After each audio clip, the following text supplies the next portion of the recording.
First time போய் eyebrow thread பண்ணேன். எப்படி எப்படி வீங்கி இருக்கு பாருங்க.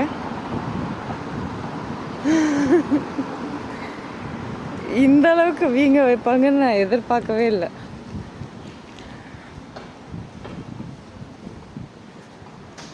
€19, அதாவது 1500-600 வந்திருக்கும்.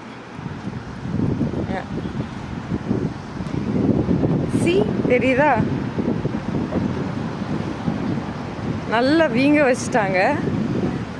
வீங்க வச்சுட்டு ஓகே போயிட்டு வாங்க. நான் இந்தியாவிலேயே த்ரெட்டிங் பெருசாக பண்ண மாட்டேன். ஆனால் இங்கே வந்து நான் ஏதோ பெரிய மாதிரி ஹெல்த் செல்ஃப் கேரு ஸ்கின் கேருன்னு போயிட்டு இருக்கிறதெல்லாம் டேமேஜ் பண்ணிட்டு உட்காந்துருக்கு. எனக்கு இதெல்லாம் தேவையா? பெரிய டிஃப்ரென்ஸ் ஒன்றும் இல்லை, அப்படியே தான் இருக்குது. என்ன கொஞ்சம் வீங்கி போயிருக்கு. இந்த முகத்தோடு நான் எப்படி வீட்டுக்கு போய் வீடியோ காலில் எங்கள் அம்மா கிட்ட பேசுவேன். எங்கள் அம்மா ஐயோன்னு சொல்லுவாங்க. ஐயோ